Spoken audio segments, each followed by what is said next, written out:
solo trips, or file for divorce. So while she was in Sedona posting about spiritual awakening and self-discovery, I made a choice. What happened next? Let's just say she came home smiling until she saw what was waiting on the dining table. Some ultimatums backfire in ways you never see coming. My name is Russell Townsend. I'm 46 years old, been working as a regional sales director for a pharmaceutical company for the past 12 years. Good job, steady income, the kind of career my father would have called respectable. I met Diana at an industry mixer 11 years ago. She was gorgeous, confident, working her way up in cosmetics marketing. She had a son from a previous relationship, Brandon, who was 4 at the time. Never married to the father, she said. Just a complicated situation that didn't work out. I should have asked more questions. Brandon's 15 now, and I've been the only father figure he's known. We throw football on weekends. I helped him build his first computer. The kid calls me Russ instead of Dad, but there's respect there. At least I thought there was. Things with Diana started shifting about 2 years ago. Subtle at first. She'd mention needing space to breathe, or talk about how marriage shouldn't mean losing yourself. Self-help book language that sounded progressive, but felt like distance dressed up as enlightenment. Then came the solo trips. Girls' weekends that stretched into 5-day excursions. Wellness retreats where phones were supposedly forbidden. Yet her Instagram stayed surprisingly active. Last Thursday, she dropped the bomb over breakfast. Didn't even look up from her yogurt parfait. I'm taking a week in Sedona, Diana announced, stirring her spoon in slow circles. Solo. I need to reset. I lower my coffee mug. Sedona? That's sudden. Not really. I've been talking about needing time away for months, Russell. You just haven't been listening. Brandon sat at the counter scrolling through his phone, pretending not to hear us. He got good at that. I listen. I replied, keeping my voice even. I'm just surprised you're leaving this week. We've got that dinner with the Richardsons on Saturday. She finally looked at me, and there was something cold behind her eyes. Something I hadn't seen before, or maybe I had and just refused to name it. Cancel it, she said simply, or go without me. Honestly, Russell, if you can't handle me taking a week for myself, maybe we need to have a bigger conversation. The air in the kitchen changed. Brandon's scrolling slowed. Even he sensed it. What kind of conversation? I asked. Diana stood, dumped the rest of her parfait in the sink, and turned to face me with her arms crossed. The morning light caught the new highlights in her hair, the ones she'd gotten done at some upscale salon downtown. $200 for streaks that looked nearly identical to her natural color. The kind where you either support me living my life, she said, voice steady and rehearsed like she practiced this, or we talk about filing papers. Your choice, Russell. Put up with it or divorce me. She didn't wait for an answer. Just grabbed her purse, kissed the air somewhere near Brandon's head, and walked out the door. I heard her car start, the engine purring away down our quiet suburban street. Brandon finally looked up from his phone. His expression was carefully neutral, but I caught something there. Pity maybe, or recognition that things were breaking apart. You okay? He asked. I nodded slowly, even though I wasn't sure. Yeah, you. He shrugged, turned back to his screen. I'm always okay. But he wasn't. None of us were. And as I sat there in the kitchen with my cold coffee and the echo of Diana's ultimatum hanging in the air, something inside me shifted. Not anger, not sadness, just clarity, cold and sharp as a winter morning. She'd given me a choice. And for the first time in years, I was ready to make one she wouldn't expect. The house felt different after Diana left. Not emptier, exactly. Clearer. Like someone had wiped fog off a window I've been staring through for years. I sat in my home office that afternoon, door closed, and pulled up our joint bank account on my laptop. Numbers don't lie, and I'd been ignoring them long enough. 3 separate transfers to accounts I didn't recognize. $1,200 here, $800 there, a big one for $3,000 2 months ago. All labeled personal expenses in her meticulous spreadsheet. Diana was organized. I'd give her that. She tracked every dollar like a CFO. But these transactions, they didn't match any credit card statement I'd seen. I opened a new browser tab and searched for the best divorce attorneys in the state. The top result was a firm downtown, Garrett & Associates. One name stood out. Helen Garrett, specializing in high-asset divorces and complex financial separations. Her photo showed a woman in her late 40s, steel gray hair, expression that said she'd heard every excuse and believed none of them. I called before I could second-guess myself. Garrett and Associates. How may I direct your call? The receptionist's voice was professional, warm. I need to schedule a consultation with Helen Garrett, I said. It's regarding a divorce. Of course. May I have your name? Russell Townsend. There was typing on the other end. We have an opening tomorrow at 10 a.m. Would that work for you? Tomorrow. Fast. Real. Yes, that works. Perfect. We'll send you a confirmation email with intake forms. Please bring any relevant financial documents, property records, and a list of shared assets. I thanked her and hung up, staring at the phone in my hand like it belonged to someone else. Someone decisive. Someone who didn't spend a decade making excuses. Brandon knocked on the doorframe. He'd changed into his lacrosse practice gear, stick in hand. Hey, he said, leaning against the doorway. You good? Yeah, just handling some work stuff. He nodded slowly, not buying it. Kids always know. She does this, you know, Brandon said quietly. The trips. The attitude. It's not new. I looked at him, really looked. He'd grown tall this year, almost my height now. Somewhere along the way, the kid I'd helped raise had become someone who saw more than I gave him credit for. What do you mean? Brandon shifted his weight. Uncomfortable. Before you. When I was little, she'd leave for days, come back different. My grandmother used to watch me. Mom would say she needed space, needed to figure things out. Same script, different year. My throat tightened. Why didn't you tell me? He shrugged. Would it have changed anything? You love her. Loved her. Whatever. Past tense. From a 15-year-old who'd watched his mother cycle through this pattern his whole life. I'm meeting with a lawyer tomorrow, I said. No point hiding it now. Brandon's expression didn't change. Good. You deserve better than this, Russ. We both do. He left for practice, and I sat there processing what he'd said. We both do. This kid who I'd raised, who wasn't even mine biologically, was standing in my corner. Meanwhile, the woman I'd married was off finding herself in Sedona while our marriage collapsed. I opened my email and started downloading bank statements, mortgage documents, insurance policies. Every file, every record. If Diana wanted to play hardball, she'd find out I'd been a regional sales director for over a decade. I knew how to prepare for negotiations. My phone buzzed. A text from Diana. Made it to the resort. It's gorgeous. Don't wait up. I stared at those words. Don't wait up. Like she was out at dinner with friends, not potentially ending our marriage. I didn't respond. Just added the screenshot to a new folder on my desktop labeled documentation. Tomorrow, I'd meet Helen Garrett. Tonight, I'd start building my exit strategy. Helen Garrett's office sat on the 14th floor of a glass building downtown, the kind of place where you could see the whole city spread out below, like a game board. Her receptionist led me through a hallway lined with framed degrees and certificates, all bearing Helen's name. This woman had credentials like armor. Helen stood when I entered, extending a firm handshake. She was tall, maybe 5'10", with gray hair cut sharp at her shoulders and eyes that assessed me in 3 seconds flat. Russell Townsend, she said, gesturing to a leather chair across from her desk. Have a seat. Coffee?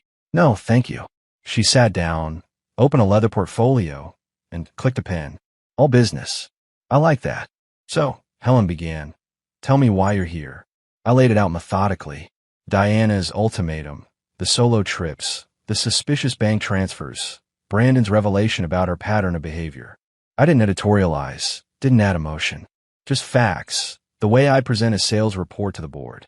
Helen took notes, nodding occasionally. When I finished, she leaned back in her chair. First question, Helen said.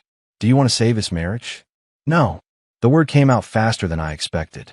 No hesitation, no doubt. Good, she replied. That makes my job easier. Second question, what's your goal here? Quick settlement or strategic positioning? I want what's fair, I said. But I also want to make sure she doesn't walk away with anything she's hidden or stolen. Helen's eyebrow raised slightly. Stolen is a strong word. Can you prove it? I pulled out my phone and showed her the screenshots. The transfers, the mystery accounts, the inconsistencies. She studied each one, her expression unchanging, but her pen moving faster. This is good, Helen said. Very good. You've given me a starting point. Now let's talk about assets. The house. Joint ownership. We bought it 7 years ago. It's worth about $400,000 now. Mortgage down at 210. Retirement accounts. Mine is solid. Pharma sales pays well. I bought about $300,000 in my 401k. Hers is maybe $60,000, but she's been contributing less the past 2 years. Helen made a note. Any properties besides the primary residence? My father left me a cabin in the Adirondacks, inherited before the marriage. It's mine alone, titled in my name only. Good.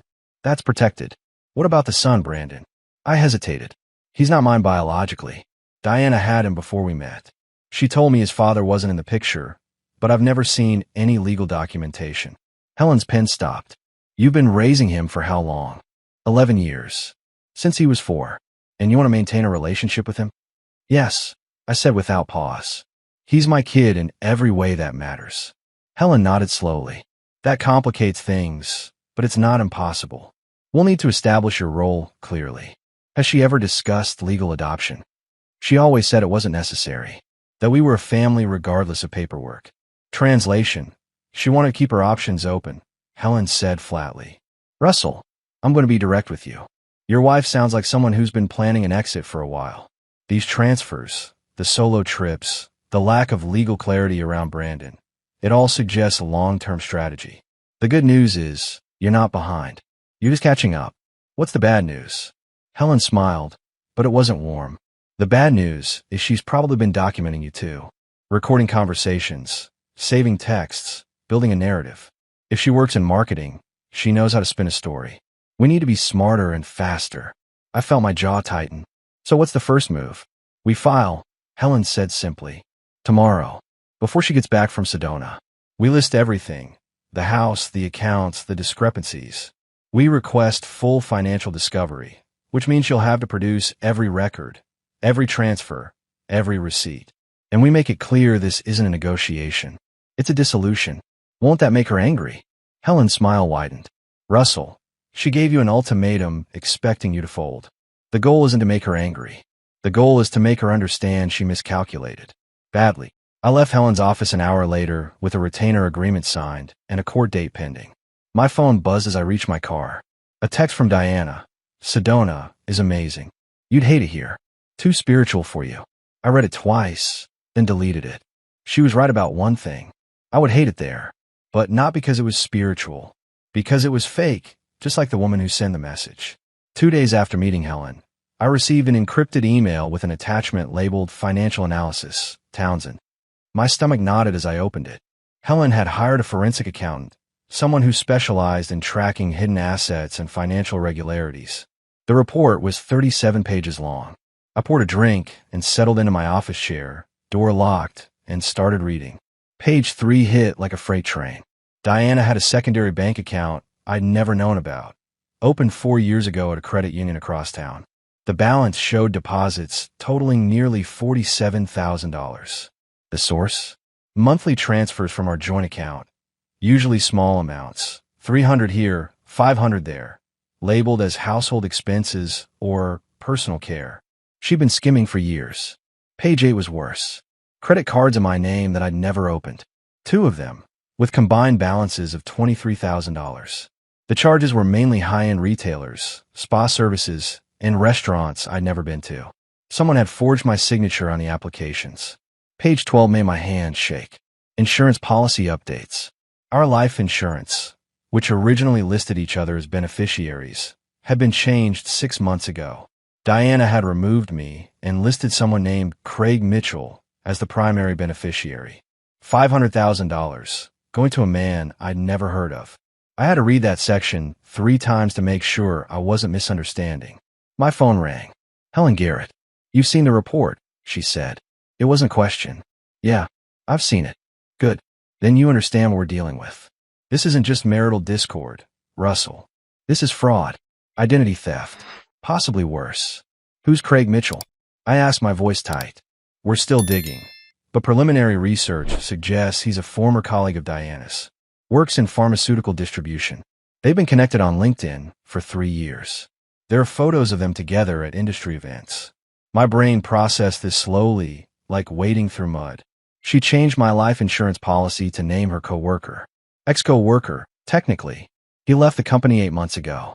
Around the same time your wife started taking more frequent solo trips.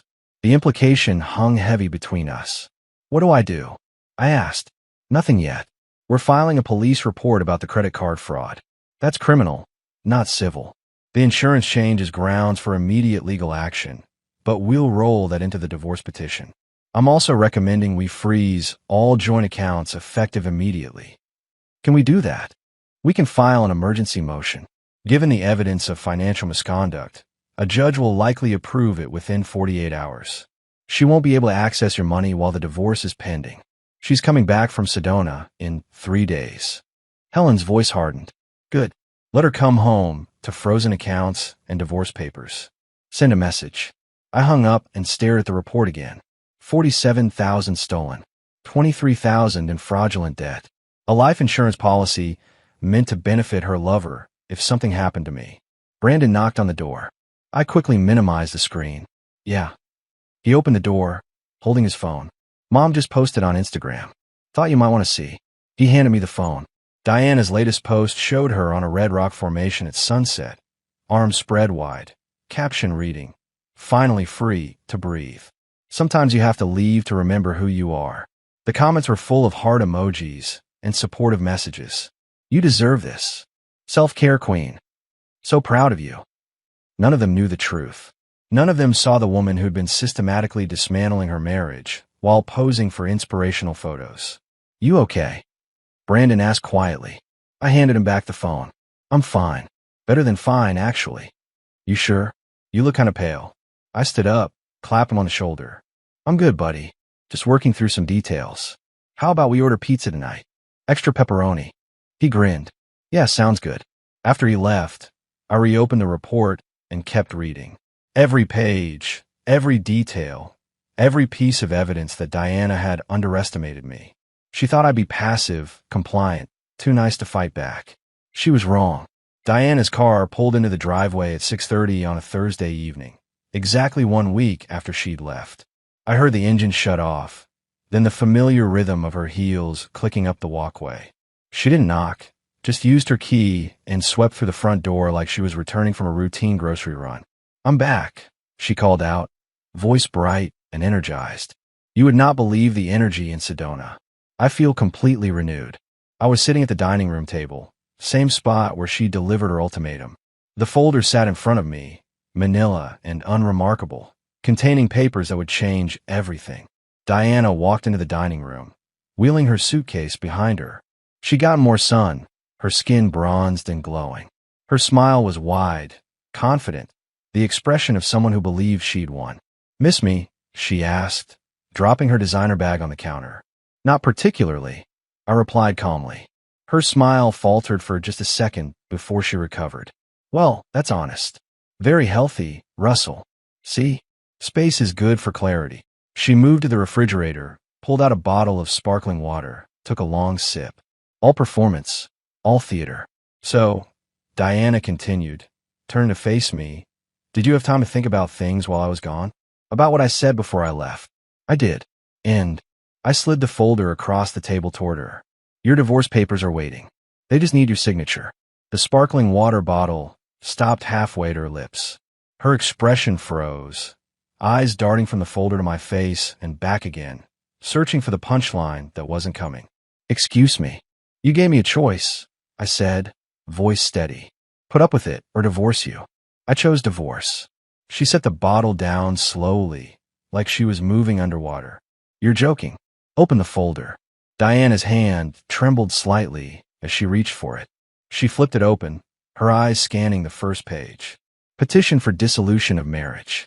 Her name, my name, the date, all official and stamped. Russell, this is insane, she said, her voice climbing. You can't just... I didn't mean, this is a complete overreaction. Is it? I leaned back in my chair. You literally told me to file papers if I had a problem. So I filed. I was frustrated. You know how I get. I didn't actually mean divorce. Then you shouldn't have said it. She flipped through the pages, her confidence crumbling with each one. Asset division. Financial discovery requests. The cabin in the Adirondacks listed as separate property. Her face went pale when she reached the section detailing suspicious financial transactions. What is this? Diana demanded, holding up the page. You had someone investigating me? You made it necessary. This is a violation of privacy, Russell. You can't just... Actually, I can, I interrupted. Those are joint accounts. I have every legal right to review them. Turns out, there's a lot to review. Diana's jaw clenched. She slammed the folder shut. You don't want to do this. Think about Brandon. Think about what this will do to him. I have thought about Brandon. He'll be fine. He's stronger than you give him credit for. He needs stability. He needs both of us. He needs honesty, I said. Something he's not getting from you. Diana's eyes narrowed. The mask was slipping now, the spiritual enlightenment act fading. You're really going to throw away 11 years over one trip? This isn't about one trip. This is about a pattern. About bank accounts I didn't know existed. About credit cards open in my name. About a life insurance policy that names Craig Mitchell as the beneficiary. The color drained from her face completely. Yeah, I continued. I know about Craig. I know about a lot of things now. Diana opened her mouth, closed it, then opened it again. No words came out. For the first time since I'd known her, she had no script, no spin, no comeback. I'm staying in the guest house, I said, standing up. You can stay here tonight, but I suggest you find other arrangements soon. Oh, and you'll notice the joint accounts are frozen. Court order. You'll need to use your personal funds until this is settled. You froze my accounts. Our accounts. And yes, Diana's face twisted with rage. You bastard. You self-righteous, controlling bastard. Sign the papers, Diana. Make this easy on both of us. I walked out of the dining room, leaving her standing there with the folder and her shattered expectations. Through the window, I could see Brandon in the backyard, throwing a tennis ball for our neighbor's dog. He glanced toward the house once, then went back to playing, like he already knew how this was going to end. Diana didn't follow me. She just stood there, alone in the kitchen, finally understanding that her ultimatum had backfired spectacularly. Diana didn't sign the papers that night. Instead, she locked herself in the master bedroom and made phone calls. I could hear her voice through the walls, rising and falling, frantic and defensive. By morning, her car was gone, and so was she. 2 days later, Helen called. She's retained counsel, Helen said. Aggressive firm. They're already requesting delays and filing countermotion. Expect it. Absolutely.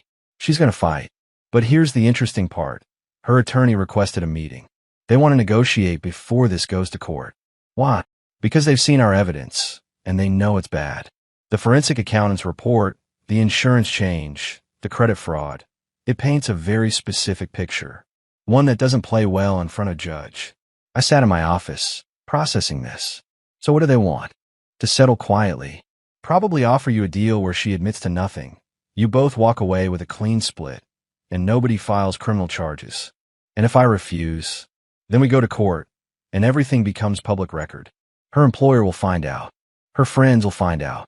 Craig Mitchell will find out we know about him. It gets messy. Good, I said. Let it get messy. Helen paused. You sure about that? Messy means expensive, time-consuming, emotionally draining. I'm sure. She doesn't get to steal from me, commit fraud, and then walk away with a handshake agreement. Actions have consequences. All right, Helen said, and I could hear the approval in her voice. Then we go to war. That afternoon, Brandon came home from school and found me in the kitchen making dinner. He dropped his backpack by the door and grabbed a soda from the fridge. Mom called me today, he said casually. During lunch. I looked up from the cutting board. Yeah? What did she say? That you're trying to ruin her life. That you're being unfair and cruel. He popped open the soda, took a sip. She cried a lot. And what do you think? Brandon leaned against the counter, studying me. I think she's finally dealing with consequences for the first time in forever. And she doesn't know how to handle it. The maturity in his voice caught me off guard. That's pretty perceptive. I've been watching her my whole life, Russ. She's good at playing victim when things don't go her way. But you didn't do anything wrong. She did. She's still your mother. Yeah, Brandon said quietly. But you're the one who showed up. Every game, every parent-teacher conference, every time I needed someone. That counts for something. My throat tightened. Thanks, buddy. So what happens now? Now we wait. Her lawyers will try to negotiate, will refuse, and eventually a judge will sort it out. And me? He asked. Where do I end up? The question hung heavy in the air. Legally, Diana had full custody. I had no claim to him, no rights. Just 11 years of showing up and hoping that mattered. That's complicated, I admitted. But whatever happens, I'm not disappearing on you. Even if I can't be here physically, I'm still a phone call away. Always. Brandon nodded slowly, then pulled out his phone. Mom's been posting again. You want to see? Not particularly. Probably smart. He scrolled anyway, then showed me the screen. Diana's latest post was a photo of her at some coffee shop. Looking contemplative, caption reading, "Sometimes the people you trust most are the ones who hurt you deepest." The comments were predictably supportive. "Stay strong. You deserve better." His loss. "She's rewriting history," Brandon observed, "making herself the victim." "Let her," I said. "The court cares about facts, not Instagram captions." My phone buzzed. A text from an unknown number. "You're making a mistake. Call me." I showed it to Brandon. "Know this number?" He looked at it, frowned. "That's Craig's. Mom's friend from work. Craig Mitchell. The man whose name was on my life insurance policy." I didn't respond to the text. Just screenshot it and forwarded it to Helen with a note. "Evidence of contact from third party." Within an hour, Helen called back. "That text is gold. It establishes that Craig Mitchell is inserting himself into your marital dissolution. We can use this to demonstrate ongoing, inappropriate relationship." How? "Because if he's texting you about your divorce, he's clearly involved enough to have detailed knowledge of the situation. That supports our narrative that their relationship preceded your separation." Do we respond? Absolutely not. Let him keep reaching out. Every message is another piece of evidence. That night, I lay in the guest house bed, staring at the ceiling. The main house sat dark across the yard, Diana presumably inside, plotting her next move. My phone buzzed again. Another message from Craig's number. "She's falling apart because of you. Man up and do the right thing." I smiled in the darkness, screenshot the message, and sent it to Helen. "Man up," he said, as if the right thing was letting his girlfriend steal from me and commit fraud. Tomorrow, I'd do exactly what he suggested. I'd man up, just not the way he expected. The subpoena arrived on a Wednesday morning, delivered by a process server who looked bored and mechanical. Diana signed for it at the front door, her face going pale as she read the heading. I watched from the guest house window as she stormed inside, clutching the papers like they burned her. My phone rang 5 minutes later. "Helen." "She's been served," Helen said. "Full financial discovery. She has 30 days to produce every bank statement, credit card record, and tax document for the past 5 years. What happens if she refuses? Then the judge holds her in contempt, and we can request penalties. But she won't refuse. Her attorney knows better." That afternoon, Brandon came home from school and found me organizing files in the guest house. He knocked on the door frame, holding his phone. "You need to see this," he said quietly. I took the phone. It was a text thread between Brandon and Diana. Her messages were frantic, desperate. "Tell Russell I made mistakes, but we can fix this. Brandon, you need to talk sense into him. He's being manipulated by lawyers who just want money. I'm your mother. Doesn't that mean anything?" Brandon's response was simple. "He's not the one who lied." I handed the phone back. "You didn't have to do that." "Yeah, I did," Brandon said. "She keeps acting like you're the villain. Someone needs to tell her the truth." 2 days later, the rail bomb dropped. Helen called, her voice tight with something between anger and vindication. "The forensic accountant found something," she said. "Something big." "What?" "Your wife has an OnlyFans account. She's been creating content for the past 18 months. Explicit content. The account has over 2,000 subscribers at $15 a month." The words hit like a physical blow. I sat down heavily. "You're sure?" "Completely. We traced payments from the platform to one of her hidden accounts. She's made approximately $43,000 from it." My mind reeled. 43,000. "That's not the worst part," Helen continued. "Some of the content was filmed in your house. In your bedroom. While you were at work." Silence stretched between us. I couldn't find words. "Russell, this changes everything. This isn't just hidden assets. This is her monetizing intimate content without your knowledge or consent. And some of the men appearing in the content can be identified. Craig Mitchell, among others. We're still analyzing, but yes, he appears in multiple videos. This gives us leverage for fraud, invasion of privacy, and potentially more. What do we do with this?" Helen's voice hardened. We use it. Her attorney wanted to negotiate. Now we have something that makes their position indefensible. She either settles on our terms, or this becomes part of the public court record. That evening, I sat in the guest house, staring at nothing. Diana had been selling content of herself, of our home, of her affair, while I went to work every day thinking we had a normal marriage. The betrayal wasn't just emotional anymore. It was commercial. Brandon knocked softly. You okay? You look terrible. Just processing some information. About Mom. I hesitated, then nodded. Yeah. Is it bad? It's complicated. He sat down across from me. Russ, whatever it is, you didn't deserve it. You know that, right? I'm starting to. Good, Brandon said firmly. Because she's the one who messed up. Not you. Never you. After he left, I called Helen back. How do we proceed? We schedule a meeting with her attorney. We present the evidence. We make it clear that if this goes to trial, everything becomes public. Her employer will find out. Her family will find out. Craig Mitchell's wife will find out. He's married. Very. With 3 kids. This destroys more than just your marriage if it goes public. I thought about that. The collateral damage. Then I thought about the $43,000, the videos, the lies. Schedule the meeting, I said. Let's finish this. The mediation conference room was sterile and cold, all glass walls and corporate neutrality. Diana sat across from me with her attorney, a sharp-dressed woman named Patricia who looked like she charged by the minute. Helen sat beside me, a folder thick with evidence between us. Patricia started with pleasantries. We're here to find a reasonable resolution that serves both parties. Helen cut her off. Let's save time. Your client committed identity theft, financial fraud, and has been operating an explicit content platform using marital assets and property. We have documentation for all of it. Patricia's expression flickered. Diana's face went white. That's a serious accusation, Patricia said carefully. Do you have proof? Helen slid a thin folder across the table. Bank records tracing payments from the platform. Screenshots of the account. Video stills, redacted for this meeting, but available if needed. We also have evidence that one of the individuals appearing in this content is Craig Mitchell, who is married with children. Diana's hand started shaking. You can't use that. That's private. It stops being private when you monetize it, Helen replied coldly.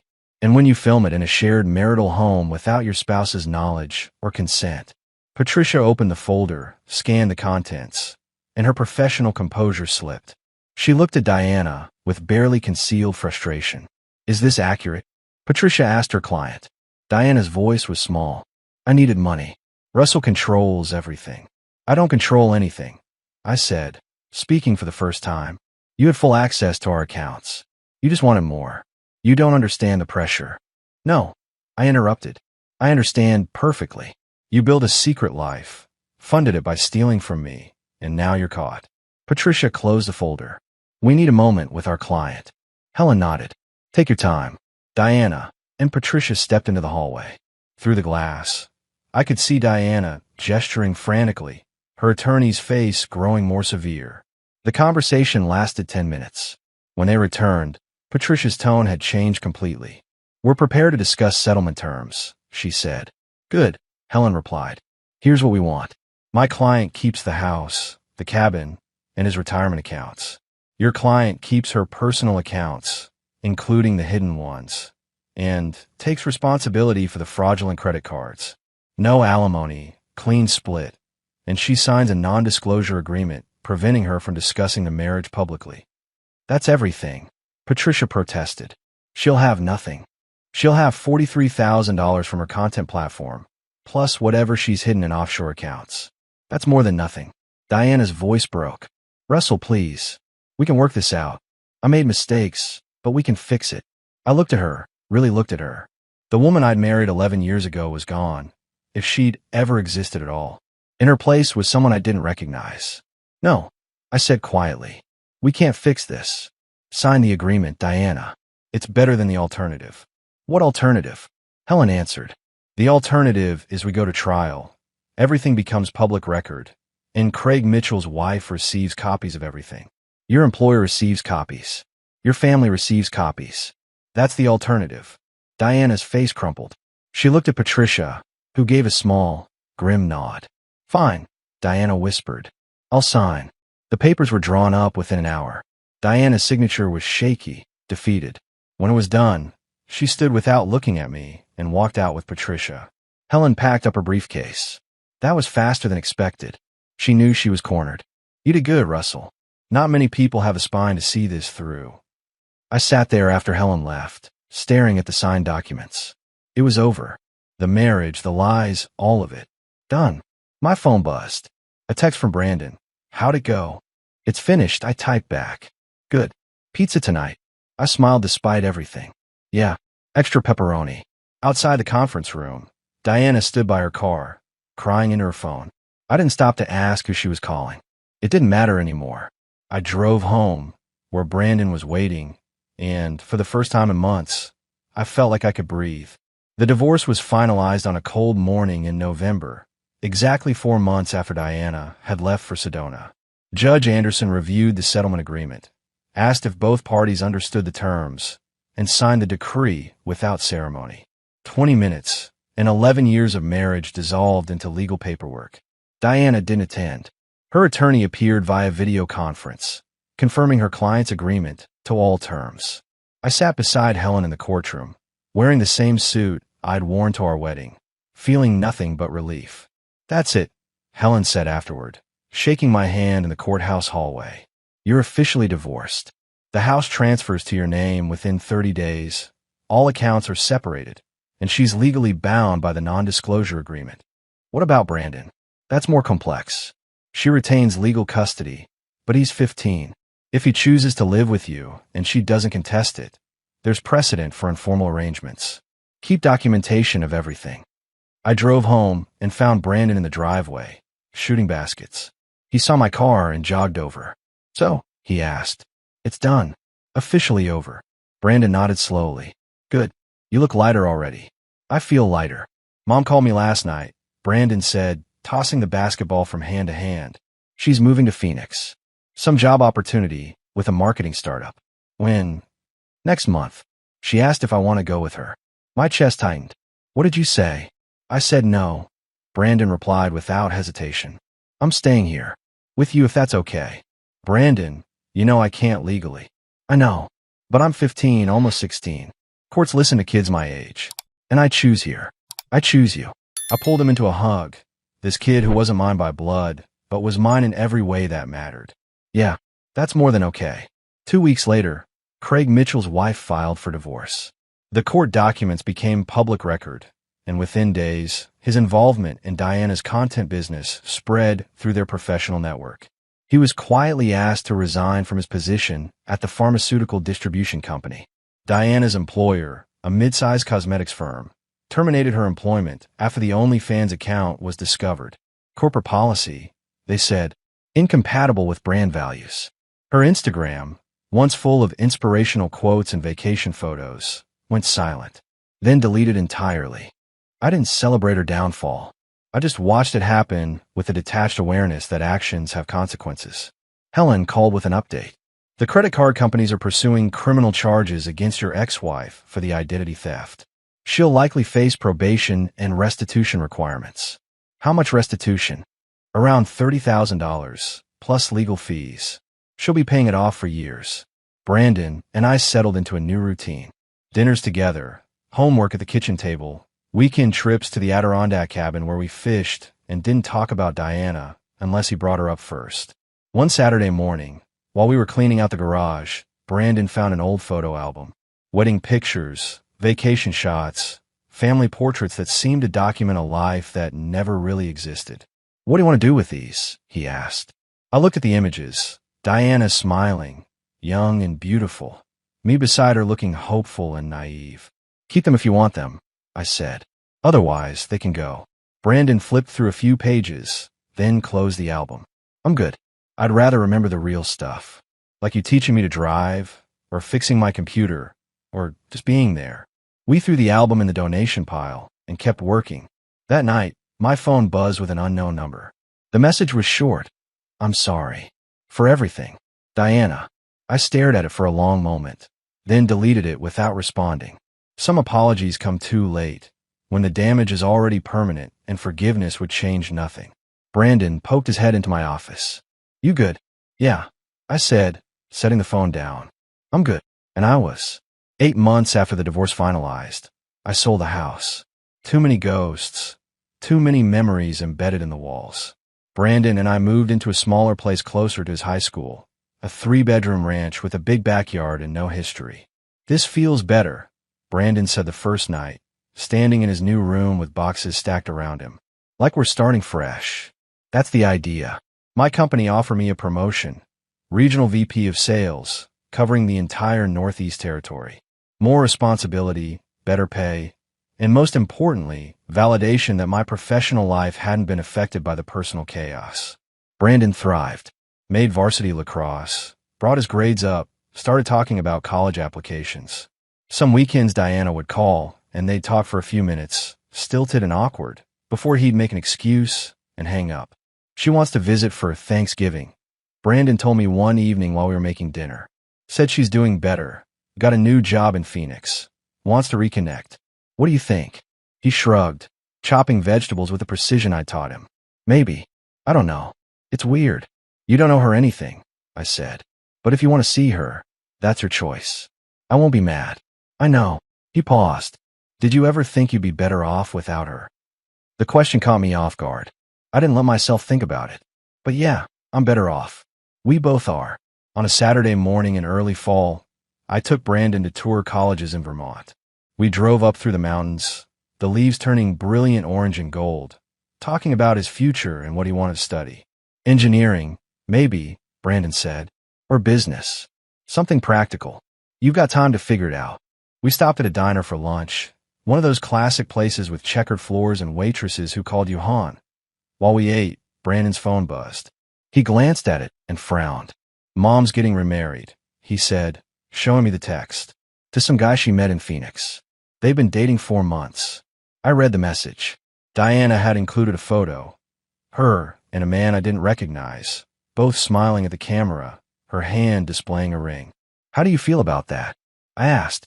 Brandon set his phone down. I don't feel anything. Is that bad? No, it's honest. He picked up his burger. You ever think about dating again? Maybe someday. Right now, I'm focused on other things. Like what? Like making sure you get into a good college. Like not screwing up this promotion. Like learning to be okay with quiet. Brandon smiled. You're already okay with quiet. You're the most okay with quiet person I know. That evening, we hiked up to a lookout point that overlooked the valley. The sun was setting, painting everything in shades of pink and amber. We stood there in comfortable silence, just being present. Russ, Brandon said eventually. Yeah. Thanks. For not giving up. For fighting for yourself. For showing me what it looks like when someone actually keeps their promises. My throat tightened. You don't have to thank me for that. Yeah, I do. Because most people wouldn't have. Most people would have just taken it and stayed miserable. We drove home as darkness fell, the radio playing low, both of us comfortable in the quiet. When we pulled in the driveway of our new house, Brandon grabbed his backpack and headed inside without looking back at the old life we'd left behind. I stood in the driveway for a moment, looking up at the stars appearing in the darkening sky. Somewhere out there, Diana was planning a wedding with a man she barely knew, probably already building the same patterns that destroyed us. But that wasn't my problem anymore. I went inside, where Brandon was already raiding the refrigerator and telling me about his weekend plans. This was my life now. Simple, honest, uncomplicated. And for the first time in years, that was more than enough.